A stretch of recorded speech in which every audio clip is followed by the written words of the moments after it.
On vous présente nos derniers arrivages. On a reçu le nouveau calendrier aventure, 365 aventures Cthulhu. Ceux qui ne connaissent pas le principe, en fait, c'est vraiment, ça se forme un peu comme un calendrier de l'Avent, mais c'est toute l'année. C'est qu'on parle des petites parties là, qui vont durer 2 minutes à chaque journée.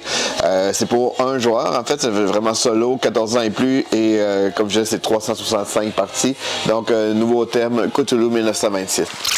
Double Seven, c'est un jeu pour 2 à 4 joueurs, des parties d'environ 20 minutes pour 8 ans et plus. Ça se trouve être un peu comme un Rummy moderne. On va pouvoir vraiment, avec des genres de petites tuiles, on va pouvoir, quand on a des animaux identiques, les échanger avec nos adversaires pour jouer encore plus de tuiles. Donc, c'est Double Seven. L'île de Mookie, c'est un jeu pour 2 joueurs uniquement à partir de 4 ans et plus pour des parties d'environ 10 minutes. C'est un jeu qu'il va falloir... en fait, on est sur une île secrète, puis il va falloir essayer d'attraper des Mookies. C'est le fun aussi parce que c'est fait un peu sous forme de collection. Là, au fil des parties, on va avoir comme un genre de grosse affiche qu'on peut cocher les Mookies qu'on a trouvés. Donc, c'est comme un jeu qui vit en dehors du jeu aussi. Donc, c'est l'île de Mookie. Fate Flip, c'est un jeu pour 1 joueur et plus. Les parties, c'est environ de 1 à 2 heures pour 10 ans et plus. Ça se trouve être un jeu d'aventure un peu style dont vous êtes le héros. C'est qu'on va avoir des cartes, puis selon les choix qu'on va faire, il va falloir les flipper, les tourner pour avancer notre aventure. Donc, c'est une nouvelle collection. Dans cette boîte-là, il y a une aventure, mais il y a 13 fins possibles. Donc, on peut la faire plusieurs fois pour essayer de découvrir toutes les fins possibles. C'est le naufragé. Cadeau, c'est un jeu pour 2 à 5 joueurs, les parties d'environ 15 minutes pour 8 ans et plus. C'est vraiment, en fait, il va falloir distribuer, ranger et tenter d'échanger nos cadeaux pour optimiser notre score. Fait que super belle petite boîte aussi. Donc, c'est cadeau. Les Explorers of the Woodland, c'est l'édition révisée pour 1 à 4 joueurs, les parties d'environ 35 minutes pour 10 ans et plus. C'est vraiment un genre de jeu dungeon crawler qu'on va se promener dans les donjons, mais là, c'est vraiment dans la forêt. Ce qui est le fun du jeu, c'est que, dans le fond, il y a un mode campagne avec des fiches de sauvegarde qu'on peut jouer. En fait, c'est sur 5, dans le fond, 5 chapitres. Tout est rejouable. Ce qui est le fun du mode campagne, c'est ça, il y a vraiment un mode sauvegarde, fait qu'on n'est pas obligé de faire dans la même journée les 5 parties. Donc, j'ai lu les règles pour jouer, mais on n'a pas joué encore, mais ça a l'air vraiment le fun. Un jeu coopératif d'aventure qui est Explorer of the Woodlands. Bug Run, c'est un jeu pour 2 à 6 joueurs, les parties d'environ 60 minutes pour 10 ans et plus. C'est un jeu qu'il va falloir essayer de s'équiper. On va réaliser des épreuves, puis après ça, il va falloir se jeter ensemble pour réaliser des batailles épiques et pour faire le maximum de points. Donc, c'est Bug Run. Time Trouble, c'est un jeu pour 2 à 4 joueurs, les parties d'environ 25 minutes pour 9 ans et plus. C'est un jeu coopératif qu'il va falloir essayer d'être le plus calme possible, mais capturer les fluffies. Donc, jeu coop un peu stratégique pour des parties assez 25 minutes. C'est un jeu qui est considéré assez facile, donc très familial. Time Trouble.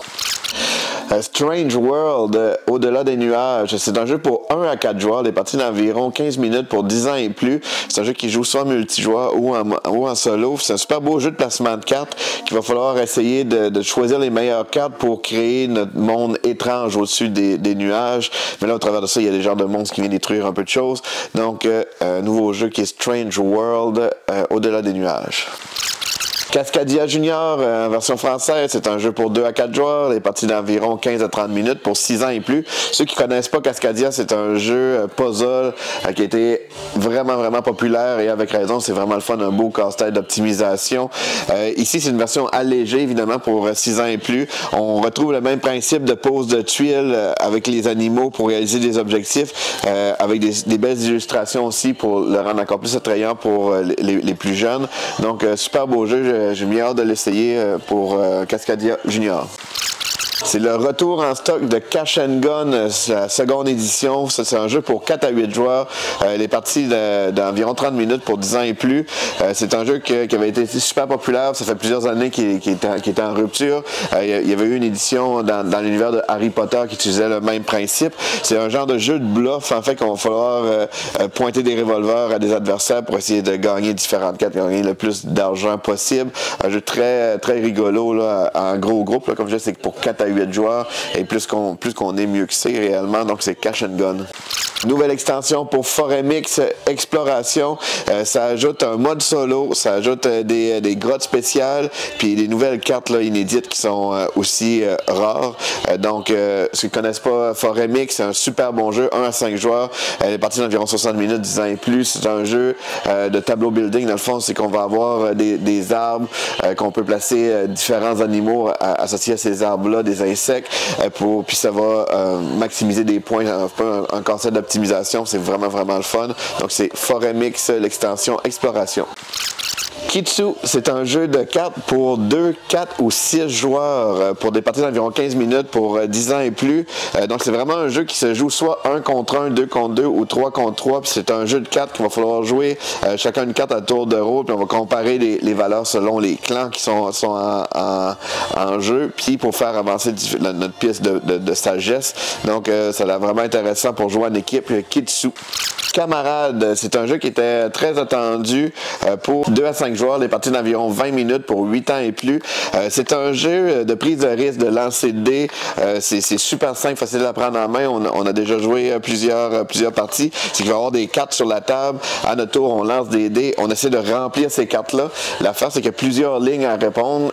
À chaque fois, à chaque lancer de dés, il faut réussir à remplir une ligne. Ensuite, pour remplir la deuxième ligne, on doit relancer tous nos dés, même si on avait déjà les bons dés. Fait que c'est là qu'il y a un petit peu un peu fâchant, mais qui amène l'ambiance du jeu. Et si on réussit à remplir toutes les lignes, on va gagner la carte. L'affaire, c'est que les cartes, on peut aller les voler aux autres joueurs, parce que si on réussit à faire une famille au complet d'une même carte, ça nous donne un bonus de points. Dès qu'on réussit à faire une famille, mais là, les cartes c'est plus possible de les voler aux autres joueurs. Il y a aussi une extension qui se trouve à être, dans le fond, un peu comme un dice tray. C'est qu'on peut replier les côtés puis on peut lancer nos dés dedans. Et dedans, il y a aussi l'extension bombe qui se trouve à être une carte vraiment le fun.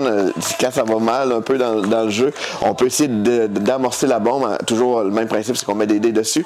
Et les autres joueurs vont devoir la désamorcer. Ici, la bombe fait le tour de la table. 5 personnes ont réussi à désamorcer la bombe. On gagne automatiquement la partie. Donc, c'est quand même un jeu avec beaucoup d'éclat. Astronaut, un jeu pour 1 à 4 joueurs, les parties d'environ 60 minutes pour 14 ans et plus. C'est un jeu de deck building coopératif, donc il va falloir améliorer notre deck.